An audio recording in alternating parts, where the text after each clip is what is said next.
What up guys, welcome back to another video. I'm Rob, and in today's video I want to speak about energy expenditure and more specifically the role it plays in weight loss, and whether you lose weight, maintain weight, gain weight, because it has a little something to do with everything, and weight loss is still incredibly overcomplicated to the vast majority of the population, and my goal is to simplify that through videos like this. So let's jump into it. So I want to use a very really far-fetched example of energy expenditure and how it relates to a specific person and how he was able to eat 10,000 calories a day and still look lean and fit and win gold medals. And I'm speaking about Michael Phelps. I don't think there's a person alive that does not know who Michael Phelps is, even though he's been out of the spotlight for a decent amount of time now. But he's won many gold medals and is one of the most celebrated Olympians in history. And he's famous, notorious, for eating crazy amounts of calories during the peak of his training, and he was still lean, athletic, and far from fat. So how did he do that? The answer lies within energy expenditure. So here's just some basic level education to start things off.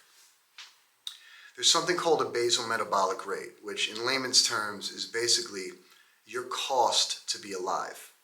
Believe it or not, you do burn calories just to be alive. It costs you calories to live, to function, to keep your body working. Even when you sleep, you burn calories. This is your BMR, your basal metabolic rate.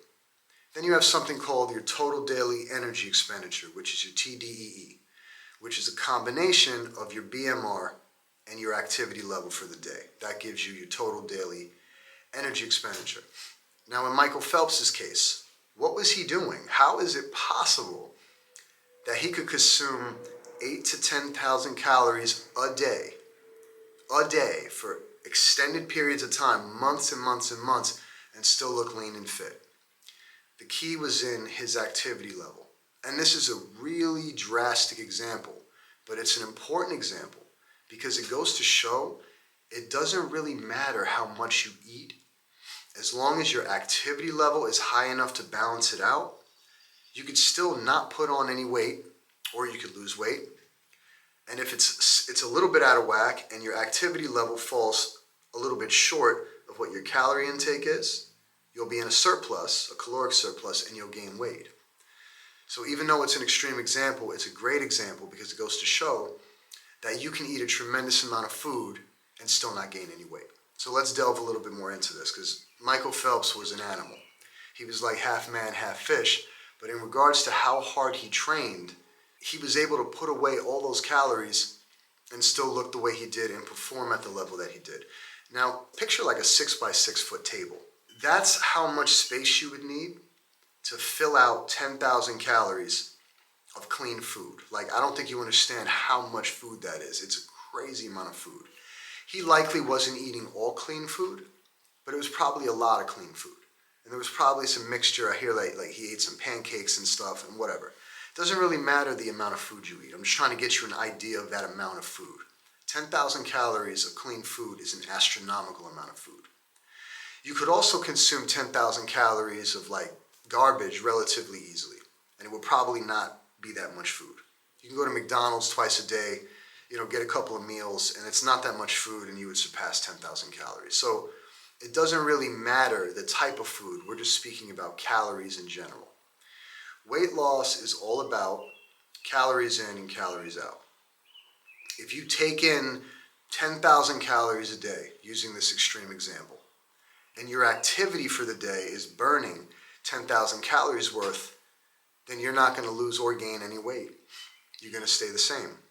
It goes the same as if it's 8,000 calories a day. If you're consuming 8,000 calories a day worth of food and your activity level is burning 8,000 calories a day, you're not going to gain any weight. But here's another interesting example, because there are people out there that consume 2,500 calories a day but are extremely overweight.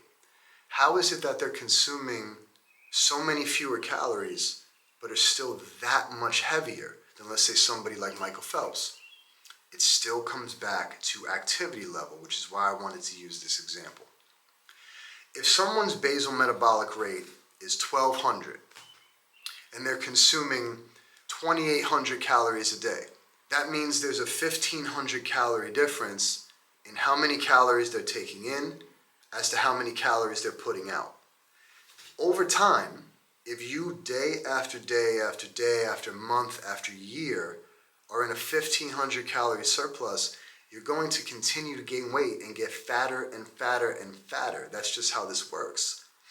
Now, using an example kind of in between the extremes, if you were consuming 6,000 calories a day and you're putting out 6,500 worth of activity, you're going to be in a calorie deficit, and even consuming that much food, you're still going to lose weight. It's all a balancing act. Weight loss is about a mathematical equation and how much you're taking in comparison to how much you're putting out. The food you eat doesn't even matter. It's only a math equation. And with how many people there are in the world that are crazy overweight, it's kind of hard for me to see that happen because it's really such a simple concept. Now, it's simple to understand, but that doesn't mean it's easy to implement. Now, I do understand, even with how simple it looks on paper, it's much more difficult to put out and implement what you need to implement in order to get it done. But I think people get all mixed up within the extremes, and that's where they mess up, when it really comes down to just finding something that's sustainable. In the case of a Michael Phelps, that's a really extreme example. Almost nobody is going to eat 10,000 calories a day. And almost nobody is going to put out, in terms of activity, 10,000 calories a day. That's a super extreme example. It just goes to show that it's possible. On a more relatable level, like let's take someone like me. I consume 2,700 calories a day worth of food. I also put out 2,700 calories a day worth of activity, which is why I maintain my weight of 185 pounds. That's how it works. If I were to drop my food by 200 calories, and now I'm eating 2,500 calories a day worth of food, but I'm still putting out the same in terms of activity, 2,700 worth, I will be in a deficit. And now I'll start dropping weight very slowly. And this is really all you need to understand when you go about trying to implement this in your own life. And it's important to remember, the more gradual you go about this, the more sustainable it's going to be.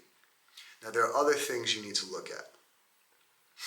I've always been one to not like to reduce food by that much. I don't like to take that much away from calories because it takes away from my everyday. It takes away from how sharp I am mentally. I feel tired, fatigued, my workouts suffer.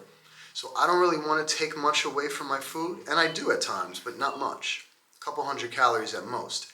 I would rather increase my activity level. Now you might ask, well, how do you do that? I like to increase the amount of steps I get in on a day. I really don't ever increase my load in the gym. I only increase my intensity in the gym, not my load, not my volume, just my intensity. My intensity is my effort. But in regards to my movement and my overall activity, I leave that to the amount of steps I get in a daily basis. All you have to do is walk. It's all about moving. You could walk. You could dance. You like Zumba, do that. Play basketball, play tennis, play soccer, swim laps in a pool. Do whatever you want to do. Just move. That counts as an increase in activity level. Even standing up more will increase your activity level, because if you're up, you're burning more calories than if you're in a chair. And if you're up and not in a chair, you're going to move more than if you were in a chair, and you're going to burn more calories. So this is really, really not super complicated. I hope this is all making sense, because I'm telling you, if you're having a hard time with this, there's absolutely no reason for it, because you can easily fix that just by implementing some of these strategies here. I want to tie back to Michael Phelps just for a minute, and in regards to the kind of food that he was eating, because I know there are going to be questions about that. So I don't know exactly what he was eating because I wasn't there when he was eating it, but from what I understand and from the research I've done, he was eating predominantly clean food, right? There was chicken, steak, lean meats, maybe some fish, potatoes, carbs, and he had his fair share of some not so clean foods like pancakes, syrup, because again, it's really difficult to eat 10,000 calories worth of clean food. But he was getting it in, and for the most part, it was clean. So the food he was eating, he wanted to fuel his body with the best foods possible. But in regards to what you're doing, I suggest you also fuel yourself with the best foods possible. But let's just say you didn't. Let's just say you were adamant about going to Nathan's or McDonald's because you just can't find yourself to make a real burger out of actual ground beef. You got to eat that shit from McDonald's. Let's just say that's you, just for example's sake. And you were consuming 2,500 calories a day worth of McDonald's. But your activity level for the day was burning 3,000 calories per day. You would be in a 5,000 calorie deficit and you would lose weight 100% of the time. It is a balancing act between calories and between your activity level. Once you can kind of figure that out, you will be golden. The best way to do this is to use a TDEE calculator. They are free. There's no affiliate link here. You can type it in. There are many of them. Any one works. Put in your information honestly. Always lowball your activity level because humans like to make it seem like they're better than they really are, which they're not. So lowball that so you make sure you're within the right range and the number it gives you is accurate. And then just track your calories. Do not eyeball stuff. You will get it wrong. Track your calories. Your eyes are bigger than your stomach. Track your calories. And if you eat similar things every day, it's very, very simple because then you only have to track your calories once and then you kind of know what you're supposed to eat every day. You know the portion sizes. So if you wanted to increase the amount of food, you add a little more to something. And if you wanted to decrease, you took a little away. Simple as that. If you do this and you are struggling with your weight, you will lose weight 100% of the time. So let's finish with this. Here's some tips that you can implement on a daily basis in order to expand upon the weight that you're trying to lose. You could start by just doing very basic things like increasing your activity level. If you're the type to work at an office, a lot of us do, you're sitting in a chair all day long, consider getting yourself a standing desk. So you won't be sitting, you'll be standing. And as I said before, if you stand more, you're going to move more. That's step one. 2, you might want to get yourself a walking pad. Let me just tilt this so I can show you what it looks like. That's a walking pad. That was $300 on Amazon, and it was one of the best investments I ever made for myself. Strongly suggest you consider getting one of those because then you can do everything from home. You can take that to the office, shove it under your desk, and then when you're done, you can hide it up against the wall. You could do that. 3rd, you can get a little bit more serious about your diet. And all I mean by that is being more diligent about tracking your calories, because if you track, you'll actually know what you're consuming. And if you know what you're consuming, it's more likely that you won't go over your calories and you will actually get yourself into a calorie deficit and maintain that. And 4th, and this is the most important, be consistent. And the only way you're going to be able to do that is by gradually leaning into this whole thing. Extremes don't work. Well, let me rephrase that. They do work. They work at first, but you won't be able to sustain them. You want to be able to do things that you can sustain for the long haul, so over time you see progress, because gradual is going to be permanent.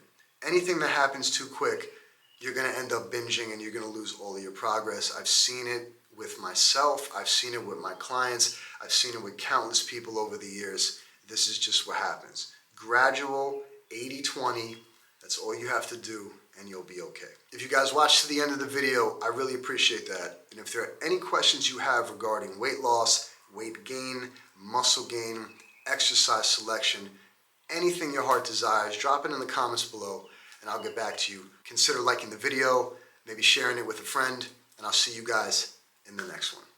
Peace.